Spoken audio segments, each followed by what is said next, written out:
All right. I'm going to go ahead and get started today for our webinar on maintaining a healthy weight. My name is Dr. Karrie Hohn, and I am a functional medicine physician here at Palm Health.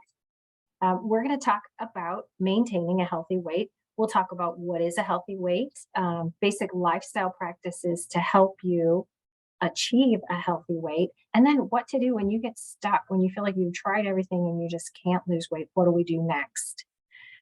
Just a bit of background on myself and maybe many of the doctors that you have met. I was trained in 1996. I finished medical school, and we learned about the importance of diet, lifestyle, and exercise. Every disease that we reviewed, those were the top 4 things that we did. The problem is they didn't tell us how to manage diet, lifestyle, and exercise. I don't remember any nutrition training in medical school. And I was with a med student friend over the weekend, and he said, no, can't remember anything at all that we learned about nutrition. I will tell you that since I've graduated from med school, and many of us doctors, as we graduate and we are in our practice, we learn a lot about nutrition and lifestyle in the practice of medicine. So I practiced family medicine for 15 years. And then I was really supercharged in 2015 when I began my functional medicine training. And that's where things really took off. And I learned so much about the power of lifestyle medicine and nutrition, diet, etc. So I'm here to share with you what I've learned since med school. All right, and we will have time to answer questions at the end. So there's a little question and answer feature if you want to use that. So I'm going to go ahead and get started. I'm going to share my screen. Okay. So hopefully everyone can see what I'm seeing here. This is our beginning slide. And so the big question is, what is a healthy weight? How do I know if I am at a healthy weight? Everybody wants to know. So we use the body mass index calculator. It's weight divided by height. And it gives us a number, and a healthy number. Let's use an individual who's 5'7". A healthy weight is between a body mass index of 19 to 24. So, for this 5'7" individual. So that would range from 120 if you're 5'7", all the way over to 150. And that would be considered a healthy weight. The next weight range is overweight, and that's a body mass index of 25 through 29. So for this individual, if they were up to 180 pounds, they would be considered overweight.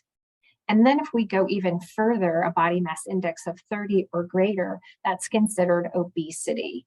So for this individual, a weight of 190 pounds would be the term obesity, or diagnosis of the disease of obesity.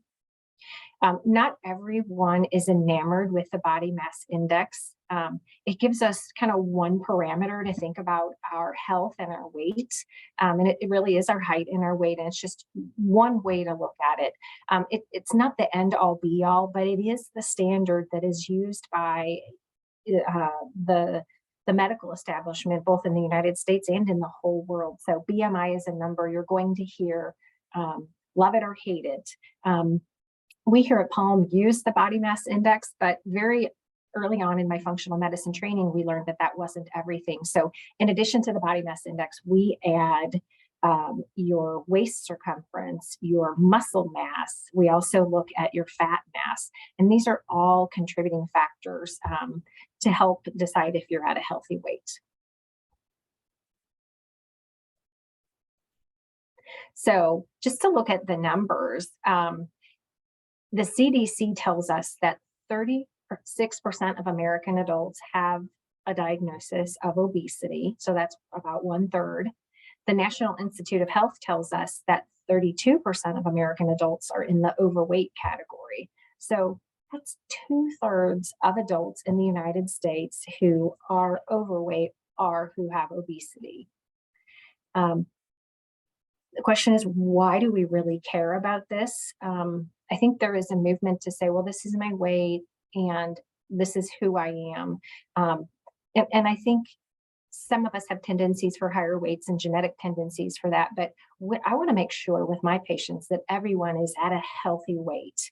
And I will tell you that one of the reasons we pay attention to it is that a lot of my patients come in and they say that they're worried about their weight. They're worried about trying to lose weight. They're worried about trying to maintain a healthy weight. So one, I hear it from my patients. The other thing is that I know individuals, I see this in my patients, but I see it in the literature that individuals who are overweight or in the obese category have more medical illness than others who are in the healthy category. And one thing that I learned really more so since I started practicing functional medicine is that individuals who are lower than their ideal weight also have medical issues. So it's really important to pay attention to a healthy weight and make sure that we're there. And I want to kind of go over kind of the what nots to do. What is not a good plan? So I want to make sure that we're not getting to a healthy weight with unhealthy means, such as crash dieting or crazy over exercising or dangerous medications. This is not success in my books, and it really is not long lived. My duty as a physician is really to make sure that everybody stays healthy and their whole body is healthy. So what we do for weight loss should have a positive impact on the rest of the body. So healthy habits leading to weight loss and long-term weight management, that's really the win-win that we're looking for in functional medicine. So let's talk about the pillars of health. And I am going to review these because I believe they are very important. One, I've read it. Two, I've seen it in my patients, that when they pull together the pillars of health, they really do feel better.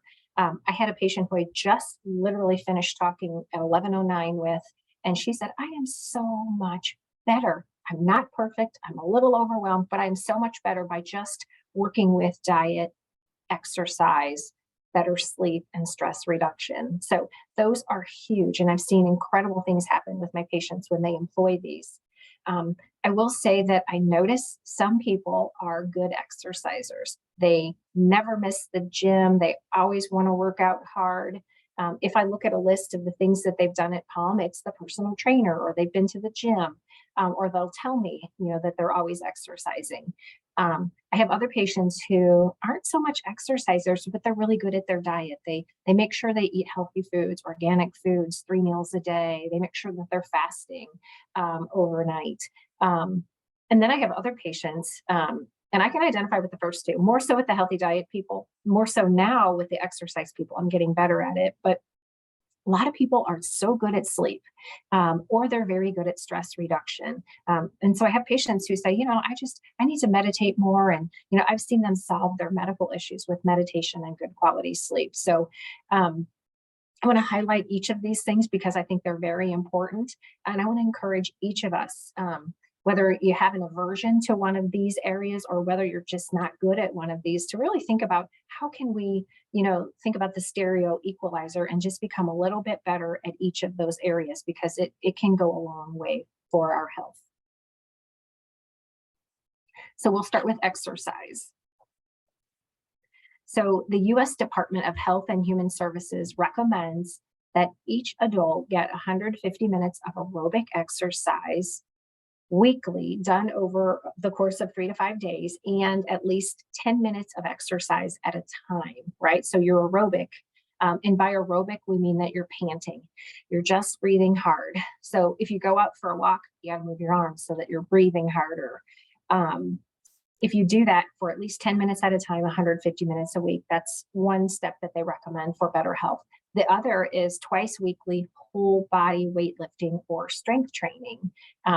That package put together was shown to have individuals result in less stroke, heart attack, diabetes, and cancer. So really important that we all consider trying to add that to our life. So, for aerobics, jogging, brisk walking, treadmill, bike, everyone's on their Peloton. I think it's lovely. Whatever you're doing, if you're not panting, notch it up a little bit and get 150 minutes panting each week. And then strength training. Some people really like to use the barbells, but not everybody does. I kind of prefer, lifting my body weight. So planks and push-ups and sit-ups, lunges, squats, those sort of things. And so that's the basis of what the Department of Health and Human Services recommends. I like to add two things to that. In fact, they do as well. They say, you know what, these are the most important, but in addition, please consider doing some regular stretching or yoga type exercises to help us maintain our balance and to help us maintain our flexibility. Because you can't do those strengthening activities or the cardio even if we're off balance or if we're too tight to do those. We'll have lots of aches and pains and we'll end up injuring ourselves. So don't forget to add in a little bit of the stretching type activity. So regular exercise, it really is one of the best things that we can do for our health.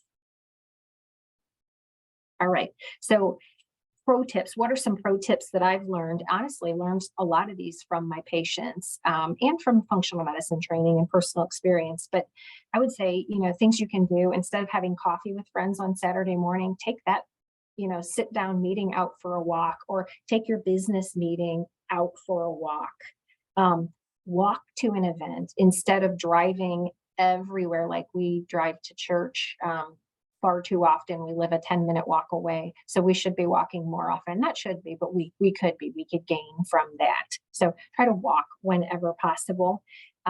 One trick that I've learned is I always keep a pair of tennis shoes in my car and socks so that I never have an excuse. So if I have downtime while my kids are at practice or in between meetings, I can go take a walk. And I have an exercise routine that I can take with me to do in those time crunches.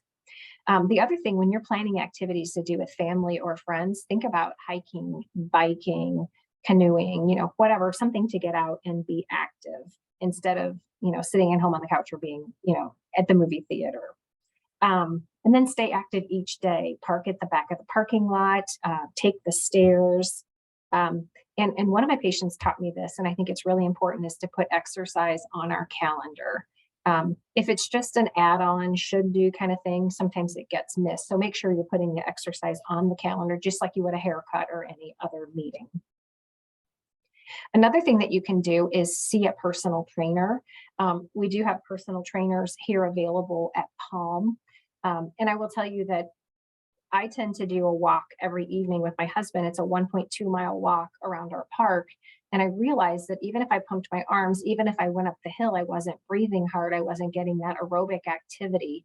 And so I met with one of our trainers a while back, and she created a workout routine for me that I can do wherever I am. She did say, well, why don't we try this at the gym and this machine and that machine? And I said, I don't have more time to be at home. What I need to do is something that I can take wherever I am. And so she said, well, what do you have at your park? I said, well, we've got park benches and stairs. And so she created an exercise routine that, we go up and down the stairs, the lunges, the squats, we do push-ups on the park bench, down a little side part of the park because my husband doesn't want to be seen in public doing these things. But it's been working. And I will tell you that I've monitored my own weight, which is staying stable. And I've also monitored my body composition, and I've seen my muscle mass go up just by doing these body weight type exercises. So it can really be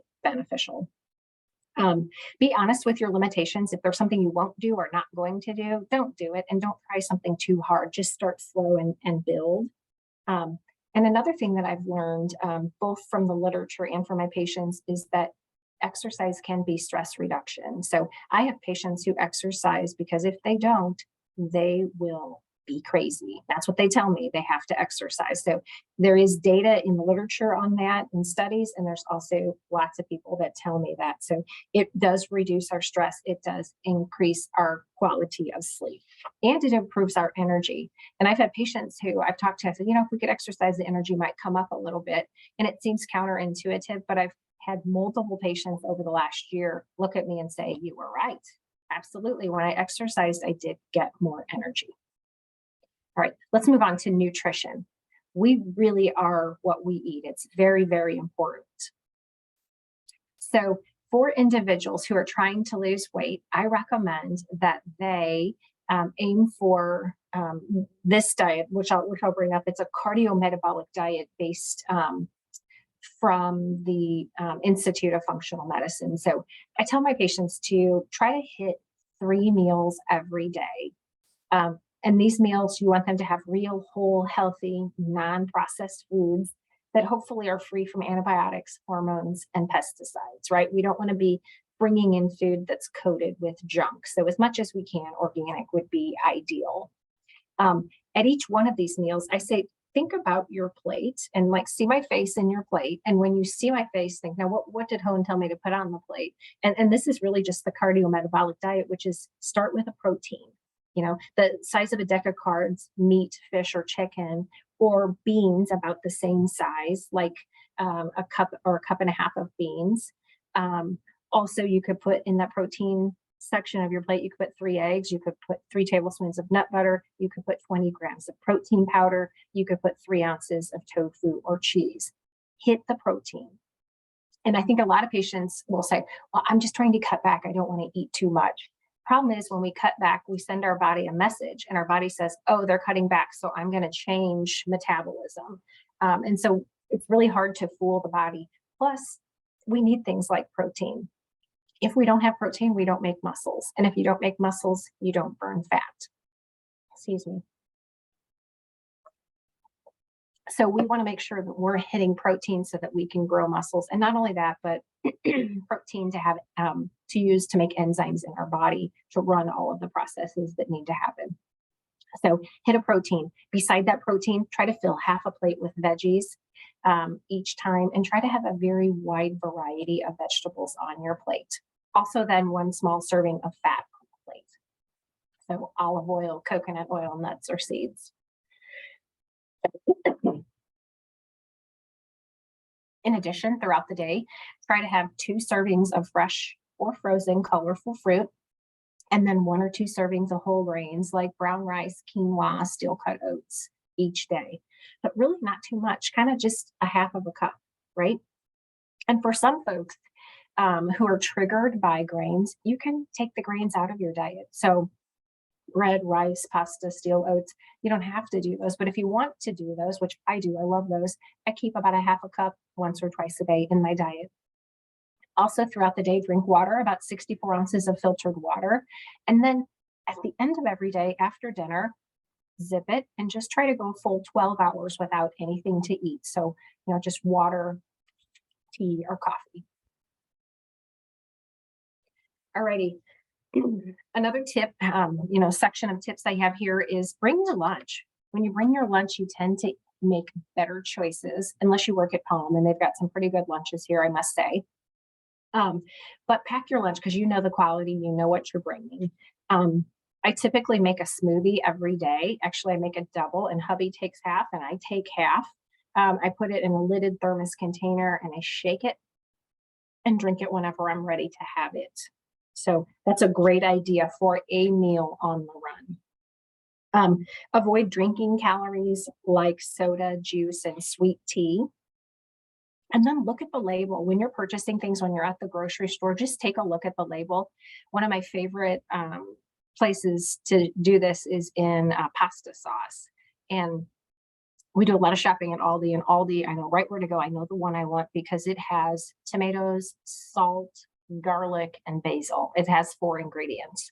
But when I'm at a larger chain grocery store, there's so many options, and it's hard to find one that's just basic without sugar or all kinds of craziness in there. So make sure you're looking at the labels. If it has more than 4 ingredients, decide, do I really want that? Because that might not be good for me. And if it has ingredients you can't pronounce, really think, do I really want that? Because it might not be good for me.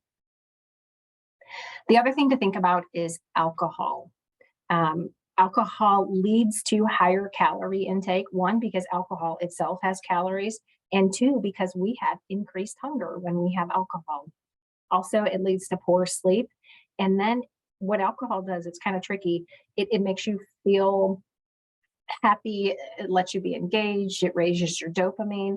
And then very shortly after, you crash down below where you started mood-wise. So first it elevates your mood, and then it decreases your mood. So watch out for that. I have recently swapped out my alcohol for an adrenal cocktail. And credit here goes to our dietitian, Christine, who said, oh yeah, adrenal cocktails, it's a great idea. And so just in the past couple months, you can put whatever it is you want in an adrenal cocktail. The only one I've ventured to is I will take Topo Chico ice and some Topo Chico, which is a nice sparkling water. You can pick any sparkling water. And I add a scoop of Optimeg Neuro, berry flavored. And then I put in some lemon or lime. Mix it up. It turns blue, it turns purple. It's super tasty. And it is a great way to enjoy something fun. And it is also calming because it's Optimeg Neuro has magnesium in it. And it also helps you sleep. So it elevates the mood, but there isn't that crash, and it's super calming. So really no downside to it. And I will say just a credit also goes to the Huberman lab. There's a link to it that I'll give you later in this talk, but on the Huberman lab, they talk about alcohol and how alcohol affects the body and all the things that it can do to the body.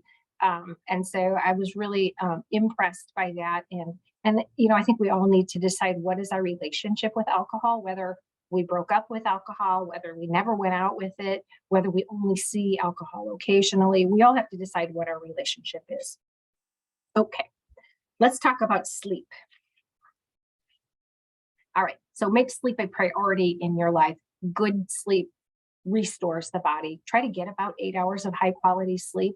And it's not a luxury. It's not something that's fun to do. It's something that we really, really need to do to maintain our healthy weight, etc. And we can actually, leptin and ghrelin are hormones. They're hunger hormones that regulate the feelings of hunger. Ghrelin tells us to eat and makes us feel hungry, and leptin tells us to stop. These hormones can get out of balance, and studies have shown that if we get about 8 hours of quality sleep at night, we have better leptin sensitivity, reduced cravings, more balance of our hormones, and less hunger and better energy management. So sleep is key. It's crucial. So what can we do about sleep? How can you improve your sleep? One thing that I've done and I've used with my patients quite a bit is an oxygen ring. It's called an O2 ring. And we happen to have it here at Palm because we like it so much and we use it for our patients. When you wear the oxygen ring, it tells you what is your oxygen level and is your oxygen dropping throughout the night. When the oxygen is dropping throughout the night, we wake up and we don't get deep sleep. And if we don't get deep sleep, we are not getting that reset of our hormones, and weight loss can be very difficult. So if you see on the O2 ring, if you choose to grab it or look into it, if you have more than 4 drops per hour, that's indicative of sleep apnea. And if sleep apnea is treated, that can help us break out of a cycle of these wakenings that can lead to poor metabolism and poor weight management. Another option is if you think you have sleep apnea or you're snoring or you wake up and you don't feel rested, another option is to talk to your doctor about doing a sleep study. Alcohol and marijuana also affect our sleep. I do have a lot of patients who say, oh, I just have a glass of wine before I go to bed or some gummies before I go to bed. And while those can help us fall asleep, both of those decreases the quality of our sleep, and our deep sleep goes down. And that can cause poor sleep and issues with energy and weight maintenance. Things that you can do here at Palm if you're a member, cryo, biomat, salt room, sauna, PIMP mat, all of those can help with sleep. Also, acupuncture is great for sleep. What about stress? Everyone is dealing with stress. So stress reduction is key to maintaining a healthy weight. Sometimes we find ourselves stress eating to manage our feelings of anxiety, boredom, whatever. Sometimes we've learned these habits even from a little kid. That's just what you did at your house when, right? So be thinking about what you're eating, when you're eating, why you're eating, and know that high levels of stress can actually change our body's chemistry. So it's not like it's in my head that I can't sleep when I'm stressed. It's actually when we're stressed, there are chemical changes that throw off our body that cause elevated blood sugar, more fat storage, ultimately weight gain, medical illness. So reducing stress is really important. So what can we do? My favorite thing that I do every day is meditation, and it is absolutely zero cost. Every morning on my couch with my dog, I meditate. I take about 15 minutes to just check in with myself and orient my day. I think it's very, very important, and it has helped with my stress management. Think about setting healthy boundaries. Can we take an emotional axe and carve things out of our life that don't need to be there?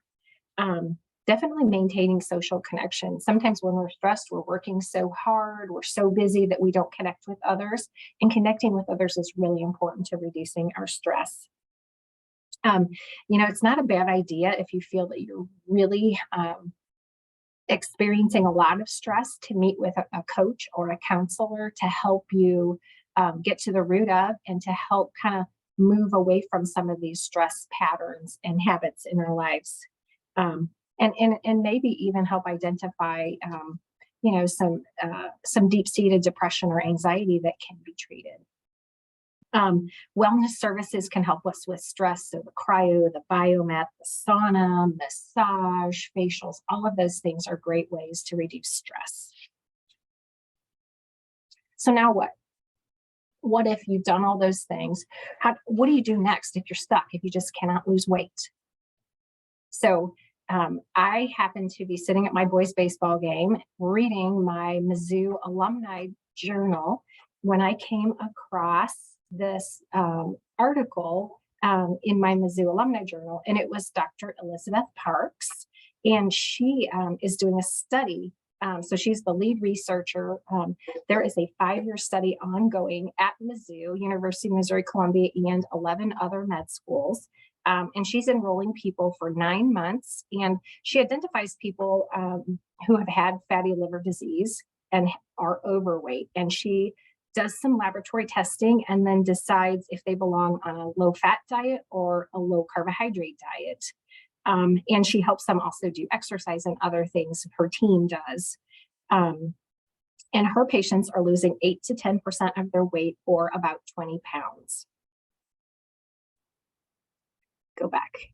So she says we need the right treatment for the right person at the right time, so that we can identify that people have risks, not just genetically why their families struggle with weight, but how their genes affect the ways that they can be treated. So I was very interested and wanted to learn more. All righty. So how does she do it? So there's specialized testing that's only available in the research setting that Dr. Parks is doing. And so I asked her, well, are there ways that we can do this in the mainstream at a place like Palm? And she said, it's right there. It's what you're doing all the time. It's a lipid panel. And so she says, if an individual has a high triglyceride, so this individual here has a triglyceride of 167, and if they have a low HDL, that indicates that that patient is taking the carbohydrates that they eat from their food and that they are turning it into this fat. And if we can put that patient on a low carbohydrate diet, they can benefit and lose weight more quickly. If we have an individual who has a low triglyceride and a normal HDL, that patient may benefit more from a low fat diet. So just by knowing a little bit about the blood work and just on basic labs, we can help an individual figure out what the best diet would be. We also look at blood sugar and insulin and the hemoglobin A1C in our patients. The fasting blood sugar is what your blood sugar is when you wake up in the morning. The insulin is how your body responds. It's a hormone in response to high blood sugar. And the hemoglobin A1C is a marker, a 3-month average marker of blood sugar. And so we can look at these numbers. And if I have a patient who is pre-diabetic or diabetic, that is definitely a patient that I'm going to want to put on a low carbohydrate diet. And so what is a low carbohydrate diet? So essentially, it's what you see right here in front of us. It's, it's healthy lean meats, it's healthy fats, and lots of veggies. It can be 0 carbohydrates to 2 carbohydrates per day, but very small serving. And of course, these individuals, we want to recommend that they are not drinking any of their sugars, any sugary beverages like tea, sweet tea, or soda, or sweetened coffee beverages. All right. For some of my patients, they are very data driven, just like the patient that I was meeting with, that I was finishing with up at 11. She said, well, I've heard about these continuous glucose monitors. Would that work for me? Honestly, I think it can be beneficial for all of my patients. It's certainly beneficial for my diabetic patients. It can be beneficial for my pre-diabetic patients, my patients with insulin resistance and metabolic syndrome, but actually just about anyone. And so what I do is I send a prescription for a Freestyle Libre monitor to the pharmacy for my patients. And I tell the pharmacist it's not covered by insurance and that the patient will self-pay. And if they use the GoodRx coupon, that they can actually get that device, which they put on their arm. They have an injector. So it's just kind of a little stick, a little tiny, can't hardly feel it, needle stick that goes on. And this sticks to the arm and stays there for 2 weeks. And you can monitor the blood sugar for the entire 2 weeks. So I tell my patients who choose to do this, not everybody does, but my last patient was very interested. She said, oh, that'll help me figure out what am I eating? What's happening to me? And so I tell my patients to monitor their blood sugar to, just scan with their phone and see what's their blood sugar when they wake up, what is it before they eat, and what is it 2 hours after they eat, and what is it before they go to bed. And I know I have a diabetic in the crowd, and she uses this all the time anyway. And I see them at my prayer group, my sisters, the 2 of them scan their arms and look at their blood sugars. You don't have to be diabetic to use it. Anyone can use it, and it can be very, very beneficial. And I've had patients tell me, and I've seen data in the literature, that for instance, eating their veggies before they have the yam fries can make all of the difference. It just makes a huge difference in the blood sugar spike after they've eaten. The more fiber you put on your plate, the more green leafy veggies you put, the lower your blood sugar spike will be after you eat. And I've had patients who are really surprised at what things that was sneaking into their diet that they had not realized, and they had more accountability when they were wearing the sensor. So just something to think about. Here's what it looks like when it's connected to the phone. You can see the readings there.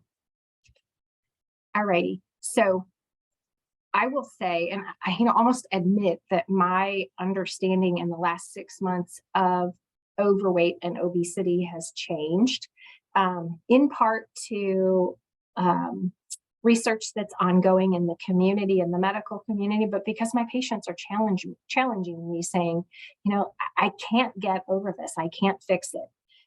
My overweight, my obesity. And so I've changed my understanding. And so how I understand it is like a disease continuum, like pre-diabetes leading to diabetes. Some individuals can be at the pre-diabetic stage and they can change their diet and their lifestyle and their exercise and avoid becoming diabetic. Others can do absolutely everything and they can't fix their blood sugar without medication. So I'm starting to think about overweight and obesity along those same lines. I do want to mention one thing. There's a gentleman, not this guy, but a guy that kind of looked like this guy in 2015 who I met in my practice. He had just seen his eye doctor, and his eye doctor said, you have diabetes based on what I see in the back of your eyes. And so he came to me to get diagnosed and to get some help. And so we diagnosed him diabetic, and his 3-month average blood sugar was a 12. It should be 6.5 or less. So this was one of the higher numbers. I don't see these kind of numbers in patients. This was a very high number. So he was not just kind of diabetic, he was really diabetic.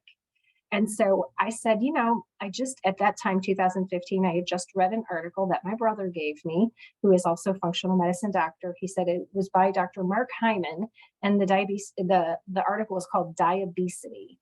And I said, read this article. It's about lifestyle and how that we can back out of diabetes and we can actually cure it. And then I want you to take this medicine, this metformin. And so I saw this gentleman. I said, we'll see you back in 3 months. We'll recheck labs. So at his 3-month checkup, I was so excited to see that his 12 on his 3-month average had become a 5.9 or 6. I can't exactly remember, but it was definitely below the 6.5, which is the diabetic mark. And I said, wow, that medication really worked. And he said that I never took it. I didn't take that medicine. That article that you gave me, I just did what they said in the article. So this guy, mid 40s, honestly, I'm not making it up. He cured himself of his diabetes within 3 months with his diet and lifestyle. So those pillars of health are very important. That's why I spend a lot of time during this talk to mention it. But again, there are people that can't get over it. They can't. This guy was able to. He was able to back out and change everything. Not everyone can. So here's the disease continuum of overweight and obesity. You start out with normal metabolic health, then overweight, and then obesity. And we want to employ all those lifestyle changes, and we want to do whatever we can, but sometimes there too, just like diabetes, we require medications. So what are the medications? This metformin is a medicine that a lot of you may have heard of. It's been around since 1995 in the United States. Before that, it was available in Europe for a long time. And it is a very inexpensive medicine, a fantastic medicine that helps with blood sugar, with insulin. It helps increase our insulin sensitivity, decreases our blood sugar absorption, helps decrease our blood sugar production in the liver. So this is a great medication. It can also bring about some weight loss for individuals, and so we use it for that. Again, it is very inexpensive. Side effect here for a lot of people is nausea, vomiting, diarrhea. So not everyone has that. A lot of people tolerate it, but if you don't tolerate it, you don't. Another medication that has come out in the last several years is called Semaglutide. And this is a little bit confusing, so bear with me. It's available in 3 forms. The first form is Ozempic, which I'm sure you've seen the commercials. That's a once-a-week injectable for diabetes. There's also other commercials for the oral formulation, once daily Rybelsus to treat your diabetes. It was noted, this is 2017 that it came out, it was noted that these individuals had lowering of their blood sugar and weight loss. So in 2022, it came out, or the semaglutide came out as Wegovy, which is an approved treatment for obesity, for weight loss. It is a once-a-week injectable. So the common side effect for whatever form you're using of semaglutide is nausea, diarrhea, constipation, vomiting. But it can also cause some serious issues like gallstones, gallbladder inflammation, and if you have a specific multiple endocrine neoplasia history in your family, or certain thyroid cancers in your family, you can't take it. So this was a real game changer. And we've had patients who use this for weight loss. So Ozempic and Rybelsus are covered for diabetics. So I have a lot of diabetics who use this. Wegovy is only FDA approved for weight loss. If you're not diabetic, Wegovy is not covered. If you're not diabetic, Ozempic and Rybelsus are not covered. And the cost is high. It's about $1,300 a month. Individuals who take the medication can lose a significant amount of weight. So non-diabetics there was a study done, it was a 68-week trial, so a long trial. They lost 12.4% of their weight, or about 27 pounds, just by taking the medication. So it is hard to get it covered. I will say most insurance companies don't pay for weight loss medications. Some do. Some will pay for it. Another medication that has just come out is Tirzepatide, and it's only under one formulation that's known as Mounjaro, and it is a once weekly injection. It is similar to the Semaglutide. So I will say that both the Semaglutide and the Tirzepatide increase our insulin secretion, decrease our glucagon secretion, which lowers our blood sugar, increases our insulin sensitivity, and slows our stomach emptying. So both the Semaglutide and the Mounjaro both do that. So it makes you feel fuller faster when you're taking either of these medicines. Another interesting thing that these drugs do, they both affect the hunger control centers in our brain in the hypothalamus. So we don't feel hungry as often when we're taking these medicines. So currently, Mounjaro is only FDA approved for the treatment of diabetes. It is super expensive at about $1,300 a month. There are coupons available to get the medication for $25 a month. The key is you have to have insurance. So if you have Medicare, you can't use the $25 monthly coupon on the Mounjaro. And if you don't have insurance, you can't use the $25 coupon. So a couple loopholes, but I've had several patients who take this and have done well. I will say that there is a 40-week trial on this drug, and the weight loss was even greater here. In a shorter trial, participants lost about 25 pounds on average with the Mounjaro. So it's getting at the base of what's causing the inability to lose weight, and it's fixing it.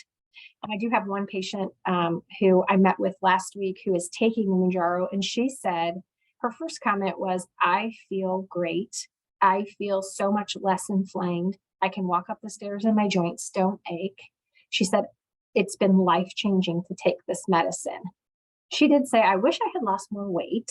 And she had been taking it for 12 weeks and she had lost 15 pounds, which I thought was pretty darn good.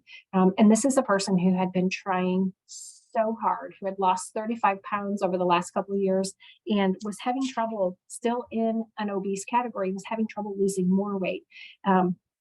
She said this makes it so much easier. She doesn't think about food all the time. Her appetite is down. And actually, her blood pressure is down. And she had to stop taking her blood pressure medication during this 12-week phase. What was really interesting, I really didn't plan it this way, but she had blood work done right before starting and then right before I saw her. And her cholesterol was better. Her blood sugar was better. Her 3-month average blood sugar was better. Her liver function was great. Her kidney function was great. So all things had improved for her on the medication. So I think with the right person, it can be very beneficial.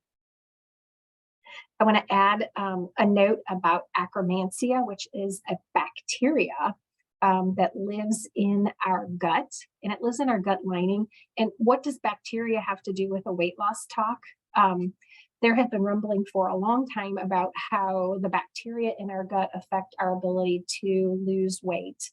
And Akkermansia was just recently found in a study in the British Medical Journal to cause patients to lower their blood sugar and lower their blood sugar spikes.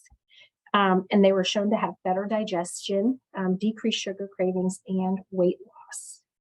And so what's interesting about this bacteria, this Akkermansia, is that individuals who have obesity and metabolic syndrome have lower amounts of Akkermansia or are absent. They don't have Akkermansia. And so the mechanism for this is that this Akkermansia produces a substance called butyrate, which feeds our gut lining cells, colonic cells, and it also increases GLP-1, which is what those other drugs do. It's what the Semaglutide does and the Tirzepatide do. They affect the GLP-1. So this bacteria can actually sit on the receptors. It can cause the GLP-1 to go up and cause the same response as the medications. So I think that's very exciting, and it's really neat because there's lots that we can do to help individuals with weight loss. I'd also like to talk with you about the Palm Medical Weight Loss Program. This provides you with everything you need to take peptides for weight loss safely and effectively. Our ultimate goal is to help you get to your goal weight with medications and then be able to safely come off of the medicines and keep the weight off long term. Our team that will help you do this includes myself, Dr. Karrie Hohn, our registered dietitian, Christine Townsend, and our physician assistant, Katie Chambers. What makes the medical weight loss program? Well, a weight loss medication is not a magic pill on its own. It's just one component of healthy weight loss, and it comes with its own side effects and challenges. We harness the benefits of the medication while also teaching you how to have healthy lifestyle changes to optimize your nutrition, your exercise, stress reduction, detoxification, and to help you keep weight off. Plus, we provide ongoing support and accountability from a medical team to track your progress, monitor your safety, work through challenges, and tailor the process to make it fit just for you. So we use medication, and we, with each person, we do a comprehensive analysis to make sure exactly which peptide would work best for the person. We write prescriptions for this medication on a monthly basis, and our staff is available to make sure that you understand how to inject and use the medication safely. We also provide support and accountability with weekly weigh-ins. We give you a prescription for a continuous glucose monitor that we teach you how to use. We do regular blood testing. We have you see our physician assistant for check-ins, and we do a body composition analysis. We also focus on detox and lifestyle change. You'll see the dietitian and have nutrition visits to optimize your diet for weight management. We'll give you opportunities to discuss stressors and other habits that may be standing in the way of your long-term weight management. We'll have vitality sessions to help with stress management, metabolic support, inflammation, and detoxification. And at Palm, you always have the option for add-ons for services to help with your detox and health support, such as lymphatic massages, health coaching, personal training, and much more. In terms of a timeline, you'll meet with your functional medicine physician, myself, our physician assistant, Katie, and our dietitian in that first month for some initial visits. In the beginning, you'll complete some blood work, just basic screening to make sure that you're safe to take the medication. And we'll also start out with a body composition, assessing your body fat, muscle mass, and body water as you begin this process. We'll also discuss important diet and lifestyle and exercise changes that will help give you success in the program. And then during the ongoing months, you'll meet with our dietitian each month. You'll have weekly weigh-ins. You'll have check-ins with your physician assistant at least every 2 weeks via text, via phone, or email. And then every 12 weeks, you'll meet with myself or the physician assistant for check-ins. In addition, at that 3-month mark, every 3 months, we'll repeat our body composition analysis to make sure that you're maintaining your muscle mass. And we'll also check blood work to make sure that we are safely prescribing our medications and keeping you healthy as you lose your weight. If you have more questions and you want to know if this is the right program for you, you can reach out to our navigators, Kim Sella or Jessica Dykes, at navigators@palmhealth.com or on the telephone 314-801-8898, option 0. I really thank everyone for attending. I'm just so thankful to be on this journey with my patients and here at Palm. If you have more questions, if you think of something, you can always reach out to Palm at palmhealth.com. You can call Palm at 314-801-8898. You can check out our website, and you can talk to the navigators as well. They'll help you answer any further questions. So thanks so much. Bye-bye.